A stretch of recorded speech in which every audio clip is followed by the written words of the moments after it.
Mysterious कहानी के YouTube channel पर आपका स्वागत है। भूत, पिशाच और मिस्टीरियस कहानियां आपको यहां सुनने को मिलती हैं। अगर आपको भी ऐसी ही वीडियोस देखना सुनना पसंद है तो हमारे चैनल को प्लीज सब्सक्राइब करें और वीडियो को लाइक जरूर। गौरव तिवारी जिंदगी से ज्यादा वो मौत का सच जानना चाहता था। मौत के बाद की सच्चाई पता लगाना चाहता था। मुर्दों से बात करना उसका शौक था। अनजान और अदृश्य लोगों की पहेली बुझाना उसका पेशा। लेकिन उसकी मौत खुद एक पहेली बन गई। अपनी महारत, खास मशीन और कैमरे की मदद से हमेशा अनजान और अदृश्य लोगों को ढूंढता नजर आता, उनसे बातें करता, उनकी बातें सुनता। जी हाँ, हम बात कर रहे हैं पैरानॉर्मल एक्सपर्ट गौरव तिवारी की, जिसकी रहस्यमय मौत एक पहेली बन गई।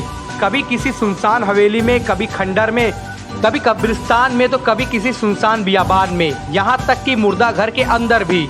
मुर्दों के साथ लेटकर वो उनका सच जानना चाहता था, उनसे बातें किया करता था। पर अफसोस, वही गौरव तिवारी अपनी ही मौत की पहेली बन गया। इस बार इस पहेली को सुलझाने की जिम्मेदारी खुद की बजाय दिल्ली पुलिस के जिम्मे छोड़ गया। 32 साल का नौजवान गौरव अमेरिका से प्रोफेशनल पायलट की ट्रेनिंग बीच में छोड़कर हिंदुस्तान लौट आया। यहाँ आकर इंडियन पैरानॉर्मल सोसाइटी का गठन किया। देश और दुनिया के करीब 6000 हॉन्टेड लोकेशन की जांच करने वाले गौरव की लाश 7 जुलाई को दिल्ली के द्वारका इलाके में उसके फ्लैट में पाई गई। वो अपने ही घर के बाथरूम के फर्श पर पड़ा था। उसके गले पर काले रंग का गहरा निशान मिला। ये निशान कुछ वैसे ही है जैसे उमूमन गले में फंदा कसने पर होता है। ऐसे में सवाल उठता है कि क्या गौरव ने खुदकुशी की? क्या उसका कत्ल किया गया? क्या उसका काम उसकी मौत की वजह बना? क्या उसके अदृश्य मेहमान ही उसके दुश्मन बन बैठे? गौरव की जिंदगी जिन रहस्यों की तलाश में बीती, कुछ वैसे ही रहस्यमय सवाल अब उसकी मौत के बाद भी उठ रहे हैं। उसको ना तो कोई माली तंगी थी और ना ही किसी तरीके की परेशानी। हाल में ही शादी की थी उसने और बहुत खुश था। मौत से एक दिन पहले की आखिरी रात भी वो अपने काम पर ही लगा था। दिल्ली के एक और हॉन्टेड प्लेस की जांच कर रहा था। यहाँ तक कि मरने से बस मिनट भर पहले तक भी बिल्कुल ठीक था। अपने लैपटॉप पर मेल चेक कर रहा था। उसके बाद वो अचानक उठकर बाथरूम जाता है। कुछ देर बाद घर वालों को बाथरूम में कुछ गिरने की आवाज आती है।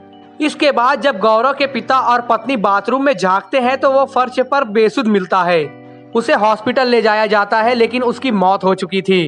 गौरव की मौत के बाद पूछताछ के दौरान गौरव की बीवी पुलिस को एक अजीब बात बताती है। उसने कहा कि उसने मरने से कुछ दिन पहले कहा था कि उसे कुछ निगेटिव ताकतें मरने के लिए मजबूर कर रही हैं। बीवी को तब लगा कि ज्यादा काम की वजह से वो डिप्रेशन में है। 6 जुलाई को गौरव पूरे दिन अपने घर पर ही था। शाम 7:30 बजे वो जनकपुर में एक हॉन्टेड प्लेस की छानबीन के लिए घर से निकला। वो जिन अनजान शक्तियों की खोज करता था, उसके लिए अक्सर देर रात तक घर से बाहर रहना पड़ता था। उसकी तफ्तीश उमूमन रात में ही हुआ करती थी। जनकपुर में अपनी तफ्तीश पूरी करने के बाद वो रात 1:30 बजे घर लौटा। रात को देर से आने पर मियाँ बीवी में झगड़ा हुआ। गौरव और घर की बाकी लोग सो गए। घर पर गौरव और उसकी पत्नी के अलावा उसके माता पिता भी साथ में थे।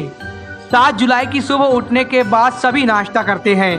गौरव अपने कंप्यूटर पर लग जाता है। वो ईमेल चेक कर रहा था।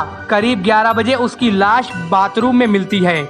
शुरुआती जांच के बाद पुलिस यही मान रही थी कि गौरव ने खुदकुशी की है।